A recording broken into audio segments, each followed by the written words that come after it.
Mababaliw siya sa kakahabol sa iyo. Hello mga guys, kumusta kayo? Panibagong araw, panibagong video na naman tayo. And sa araw na ito ay isa na namang video ang aking ituturo sa inyo na simpleng gabay o simpleng pamamaraan na makakatulong sa atin. At bago ang lahat, gusto ko lang mag-disclaimer sa mga taong hindi naniniwala at hindi gusto ang mga kagaya nitong video.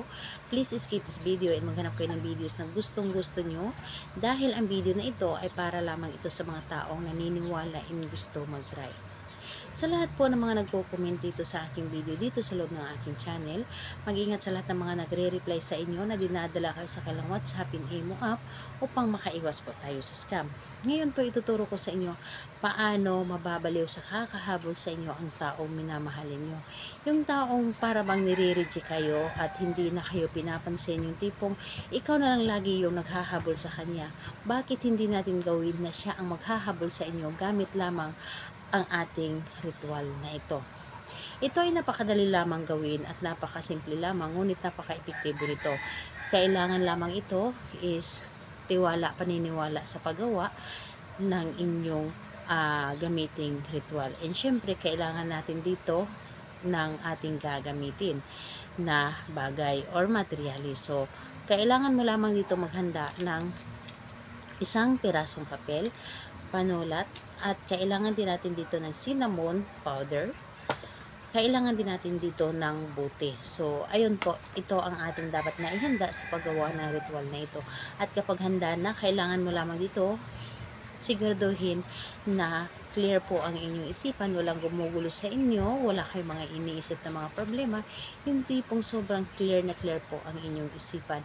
And kung ready ka na, pwede mo na itong simulan. So, ang gagawin mo lamang dito, una, dito sa isang papel, isulat mo lamang dito ng 3 beses yung pangalan at apelyido ng tao mo, ng taong nais mong gawan ng ritual.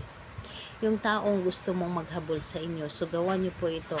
Kahit na magkasama kayo ngayon, pero para bang pakiramdam ninyo na iba and pakiramdam ninyo na kayo lang lagi naghahabol. So, gawin po ninyo ito. Pangalan at apelyido ni target.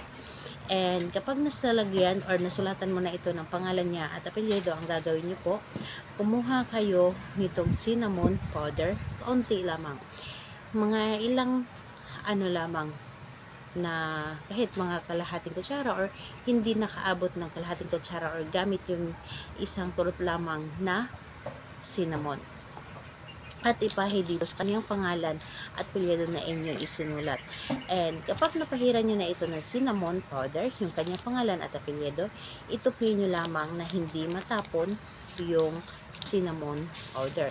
And kapag naitupi nyo na ang papel na ito, ang gagawin nyo lamang buksan ang inyong garapon at ilagay sa loob yung papel dito sa loob ng garapon. And bago ninyo ito takpan, hilingin nyo muna dito sa garapon, ibulong nyo muna dito sa loob ng garapon na sa pamamagitan nito, ikaw, pangalan at apelyido, ikaw ay laging maghahabol sa akin, ikaw ay laging maghanap-hanap sa akin, ako lamang ang mamahalin mo habang buhay, ako lamang ang pipiliin mo habang buhay, ako lamang iisipin mo sa bawat oras. Yung tipong lahat-lahat na ay sabihin mo na dito, yung tipong gusto mo na ikaw lamang lagi niyang mamahalin, ikaw lamang ang lagi niyang isipin, yung tipong parang kayo na lamang ang dalawang tao dito sa mundo. So, sabihin niyo lamang dito lahat-lahat kung ano ang gusto ninyo. Basta ang importante dito is good intention. Dahil yan naman po talaga ang habol natin is ang good intention, yung mapapaayos mga relasyon natin sa ating mga partner. And pagkatapos mo itong takpan, yung garapon na ito ay itago mo lamang ng isang gabi or isang araw sa loob ng inyong kwarto or sa loob ng inyong bahay, and kinabukasan po ay ibaon po ninyo ito sa lupa. Dapat po talaga ay ibaon ito. Kung paano naman kung wala kayong mapagbabaonan dahil nasa abroad kayo.